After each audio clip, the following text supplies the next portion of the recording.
Oke teman-teman semua, hari ini saya bersama dengan Pak Ade Lalo, asisten 1 bidang pemerintahan dan Desra, dan juga bersama dengan saya hari ini anggota Dewan DPRD Kabupaten Sumber Daya, Pak Anania Sibulu. Nah, belakangan ini Bapak, saya ingin sedikit bertanya dengan Bapak berdua soal tanggapan dengan kawin anak. Ini banyak polemik soal ini. Ada yang berbicara bahwa kawin anak itu tidak lagi layak untuk dipertahankan, ada juga yang kemudian masih mau mempertahankan. Ya, pertama saya ya, terima kasih. Jangan lupa like, comment, subscribe Keban Vlog dan channel YouTube Franciscus Martin. Jadi mengenai kawin tangkap ini adalah kebiasaan masa lampau orang Sumba umumnya, tetapi orang Mejewa khususnya. Jadi kawin tangkap itu berbagai latar belakang dilakukan pada zaman dulu. Ada keinginan antara keluarga menginginkan anaknya mengambil istri dari yang dianggap keturunan orang baik-baik. Situasi dahulu itu kan alat komunikasi belum secanggih sekarang, lalu mengungkapkan perasaan suka belum sebebas sekarang. Dahulu itu jarak satu kampung dengan kampung yang lain sangat berjauhan. Di Sumba ditempuh dengan perjalanan kaki atau menggunakan kuda. Pendidikan generasi muda pada waktu itu juga masih sangat terbatas, sehingga untuk proses kawin-mawin itu orang Sumba mencari tahu latar belakang keturunan, status sosialnya seperti apa, lalu kebebasan untuk memilih masih sangat terbatas, sehingga kadang-kadang keinginan antara satu keluarga besar dan satu keluarga besar, atau orang tua yang satu dan orang tua yang lain ingin menjaga genetik keturunannya itu menjadi gen yang tetap baik, lalu diadakanlah tawar-menawar antara satu keluarga dan keluarga. Bagaimana kalau anak kita jadian? Dalam situasi itu orang bilang tak kenal maka tak sayang. Biasanya perempuan Sumba zaman dulu itu kan dipingin jarang untuk pergi sendiri ke pasar atau ada pesta, ada tempat keramaian untuk pergi, tetapi selalu di rumah. Dari itu mungkin ada perasaan kaget dari pihak laki-laki atau perempuan ketika bertemu dengan yang dijodohkan. Ada suka tidak suka, lalu seiring dengan itu kaum perempuan ini melakukan pemberontakan, saya tidak suka. Lalu di luar ketahuan sang perempuan ini, akibat mimpi dan cita-cita daripada kedua keluarga besar dan orang tua, maka direncanakanlah proses. Nanti hari ini, hari Sabtu dia akan ke pasar, tunggu saja di sana, lalu ambil, dan setelah itu kami akan mengikuti untuk kami menyelesaikan urusan adat. Dan itu pada masa itu sah-sah saja, dilegalkan, dan tidak ada yang protesnya dan persoalannya seperti saat ini. Jadi mengenai kawin tangkap ini, karena keseringan dilakukan, akhirnya dianggap sebagai suatu budaya. Karena yang disebut budaya, tentu kita pahami adalah suatu kegiatan yang terus-menerus dan dianggap, diakui, dilegalkan oleh masyarakat setempat. Dan pada akhirnya proses itu dilaksanakan, dan setelah perempuan ini diangkat ke rumah laki-laki, banyak yang akhirnya cinta tumbuh itu dalam perjalanan, lalu mereka beranak, berkeluarga, dan sampai masa tuanya. Seperti itulah proses. Lalu ada cara lain juga di Sumba ketika perempuan ini tidak mau, ada juga yang mempercayai ilmu-ilmu dukun dengan membuat garis di jalan, lalu perempuan itu akan mengikutinya. Ketika itu semua tidak mempan, untuk menyelesaikan atau mencapai keinginan kedua keluarga besar itu, maka proses kawin tangkap itu latar belakangnya kenapa ada kawin tangkap di Sumba. Siap. Kalau dari sisi Bapak itu budaya kawin tangkap itu dari penuturan orang tua seperti apa gitu? Apakah itu memang ada atau seperti apa? Iya, saya kebetulan orang Sumba asli, lahir di Sumba ini, dan cukup mengikuti berbagai kegiatan adat soal kawin mali, termasuk kawin tangkap. Menurut saya ada dua hal yang menyebabkan terjadinya kawin tangkap. Yang pertama, ada komitmen yang dibangun oleh dua belah pihak. Ada kesepakatan antara dua kelompok keluarga untuk mengkawinkan anak mereka, itu, sehingga hubungan antara mereka terikat dalam sebuah pikiran keluarga besar. Biasanya itu kawin tangkap yang sudah disepakati oleh dua belah pihak keluarga ini pada keluarga yang menurut pihak yang akan menangkap ini setara dengan status sosialnya. Itu yang pertama, ada komitmen. Yang kedua, ada istilah dalam budaya kita semua, anak lokal, tempat kita mengambil perempuan atau hak kita untuk mengambil perempuan. Sehingga tanpa kesepakatan pun juga, karena berlaku secara adat, keluarga di sebelah adalah tempat kita mengambil perempuan, maka pihak keluarga dari laki-laki melakukan kawin tangkap kalau dianggap bahwa perempuan tersebut sudah memenuhi syarat atau sudah dewasa untuk bisa dijadikan istri. Jadi kawin tangkap merupakan sebuah kebiasaan yang sudah berlangsung secara turun-temurun, bahkan hampir sampai hari ini itu sudah masih terjadi. Kawin tangkap kemudian menjadi sebuah diskursus ya di Sumba ini. Bahkan Menteri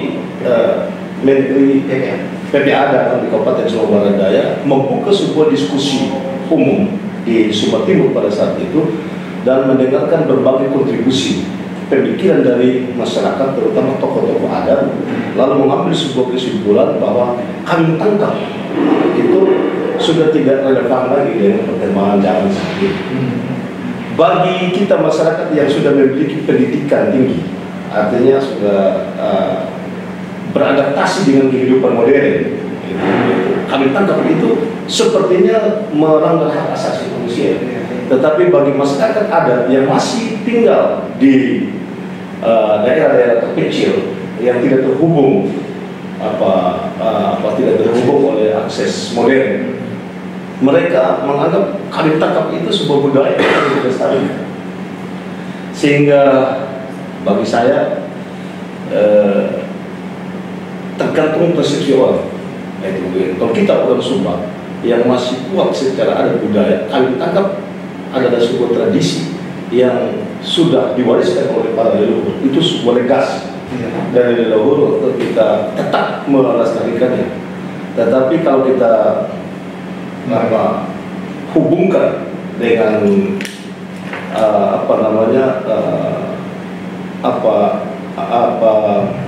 hak asasi manusia, peradaban sekarang sudah tidak relevan lagi, karena secara manusiawi itu sudah melanggar hak asasi manusia.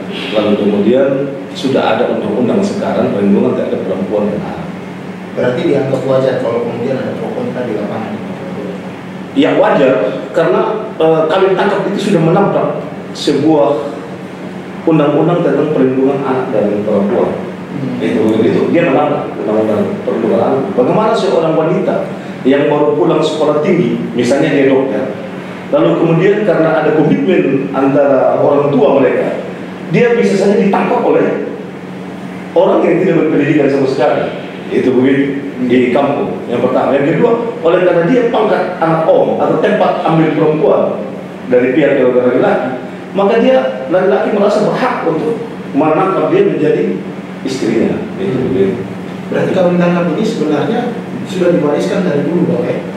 Dan itu sudah merupakan sebuah kesepakatan gitu. Jadi kawin tangkap itu merupakan salah satu proses berumah tangga yang dilakukan pada zaman nenek moyang dulu karena situasi.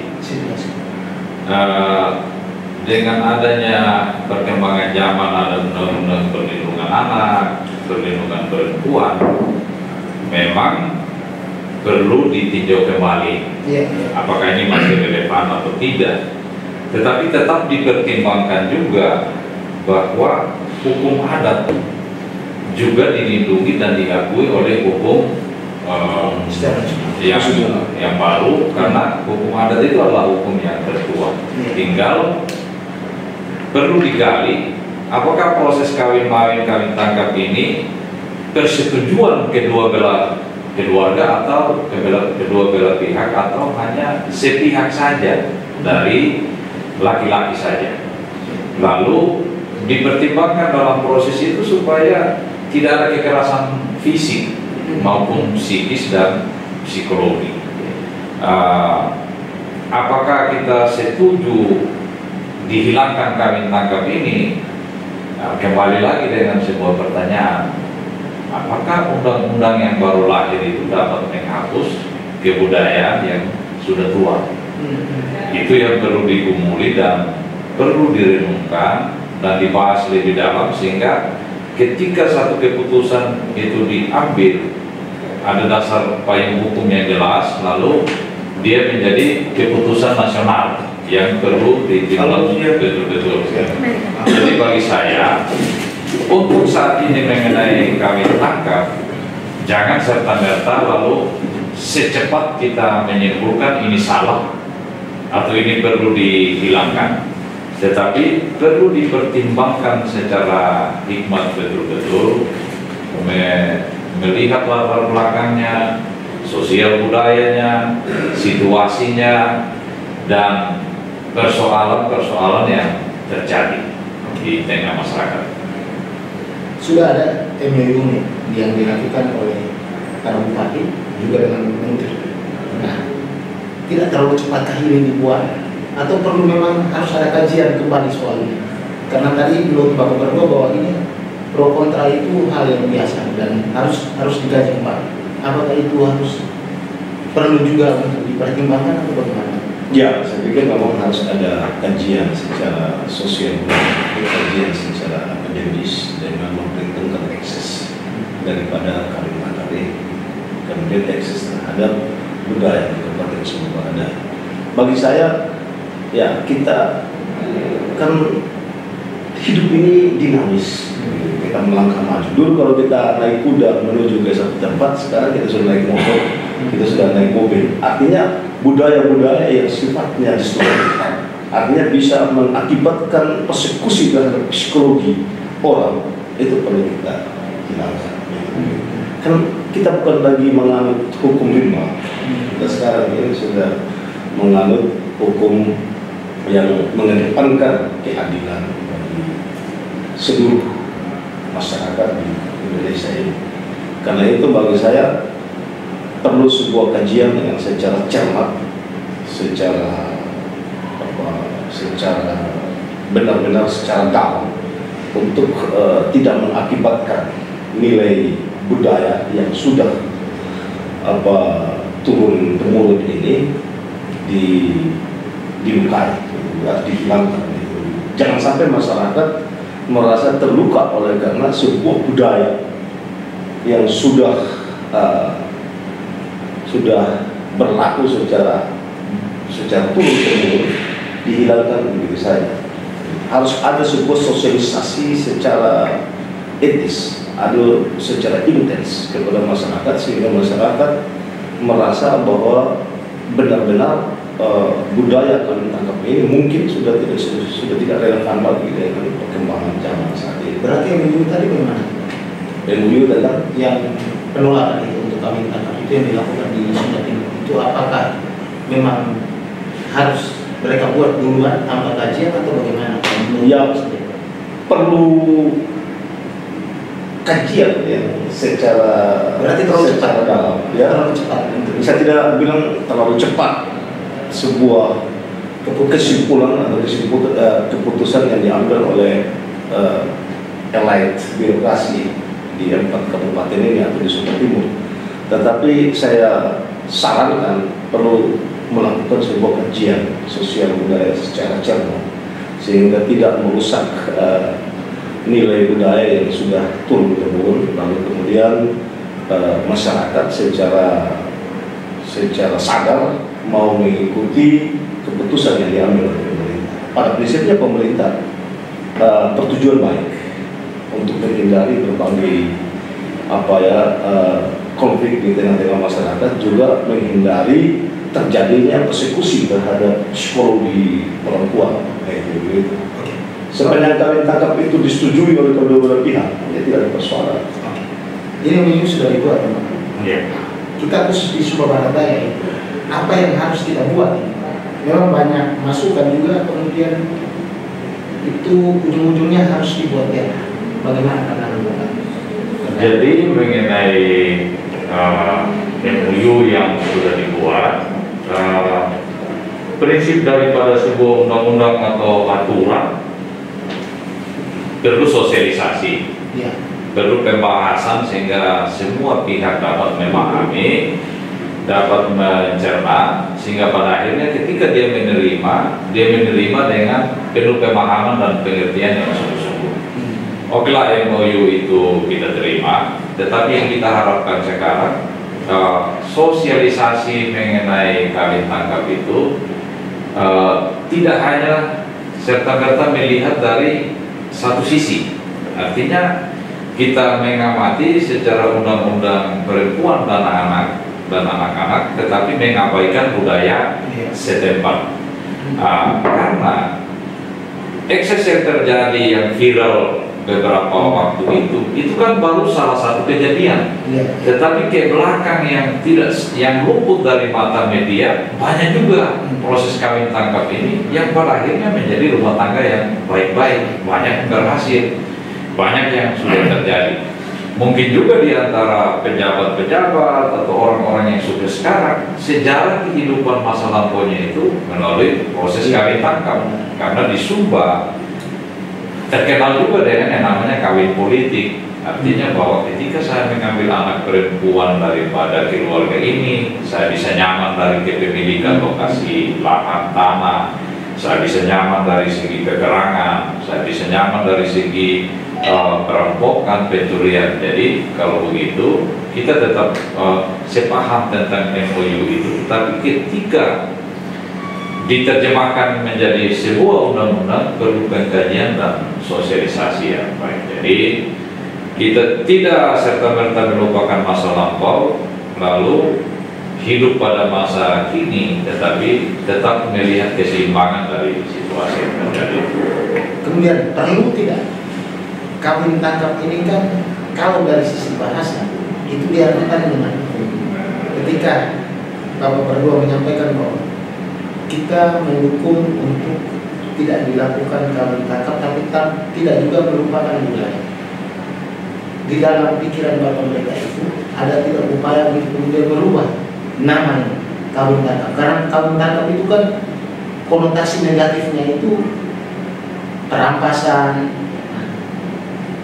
Perlu tidak ada pergantian nama istilah untuk kawin tangkap itu, ataukah memang harus dengan kawin tangkap itu sendiri? Jadi kawin tangkap ini kan frasa, sebuah frasa yang berkonotasi negatif bagi mereka yang tidak berada dalam lingkaran budaya di Sumba ini. Kawin tangkap menurut kita orang Sumba, saya pikir sebuah frasa yang sudah terbiasa dalam kehidupan budaya masyarakat. Kalau bagi kami tidak ada persoalan, kata frasa kawin tangkap ini itu menjadi sebuah ucapan yang terjadi di tengah-tengah masyarakat ada.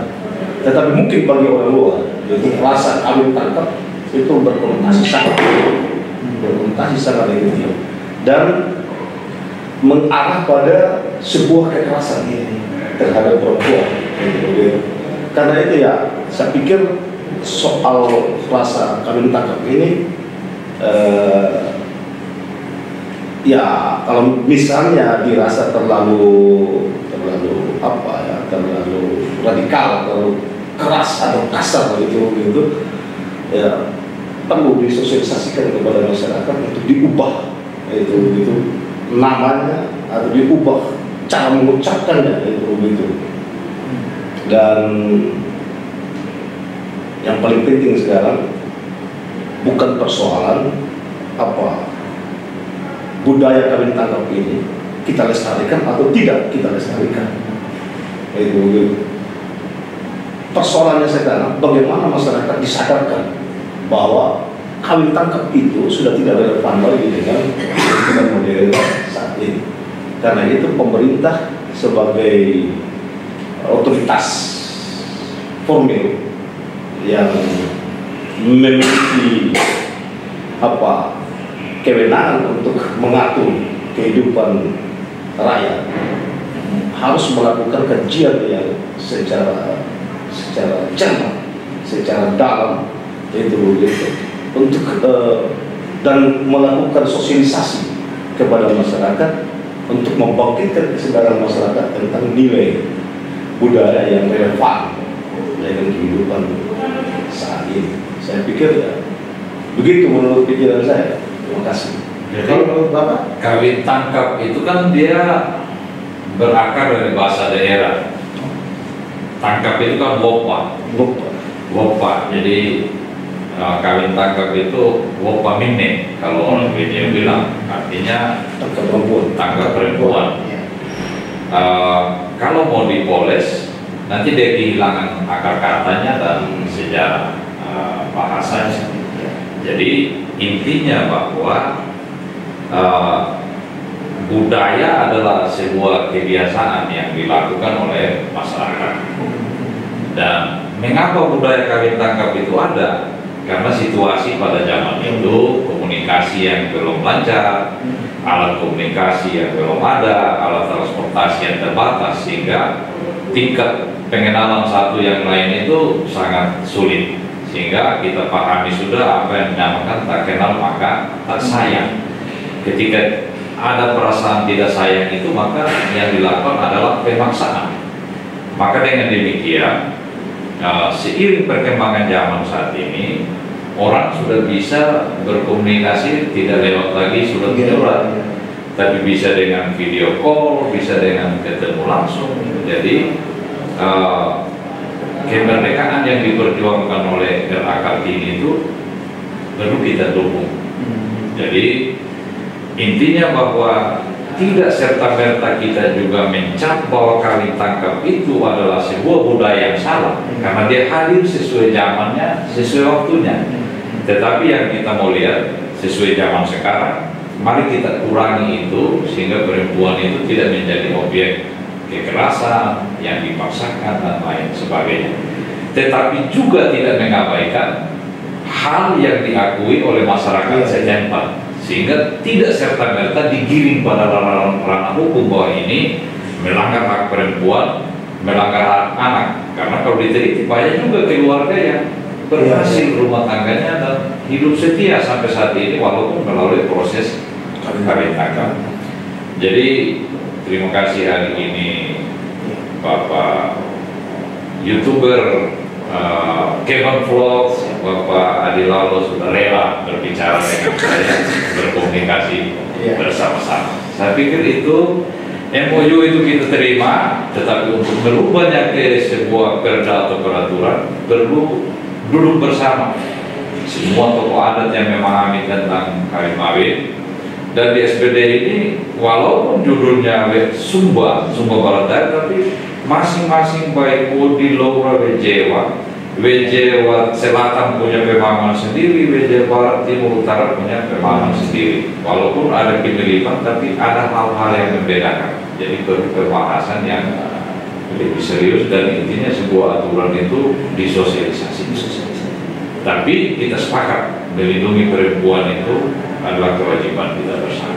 Oke, terima kasih ya untuk waktunya. Ya. Yang pasti bahwa hari ini semua publik bisa tahu kenapa kemudian budaya kawin tangkap itu lahir dan dipertahankan sampai sekarang, kemudian muncul MOU dan bagaimana pesan kita bersama untuk pemerintah yang kemudian wajib mensosialisasikan.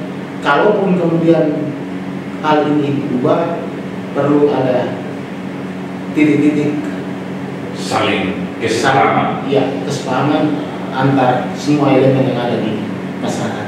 Demikian diskusi kami hari ini bersama Pak Franciscus M. Andi Lalo dan juga Pak anggota DPR Ananias Bulu. Sampai jumpa di lain kesempatan. Salam hormat ke Banflot. Franciscus Martin. Salam rela dari Ananias. Oke.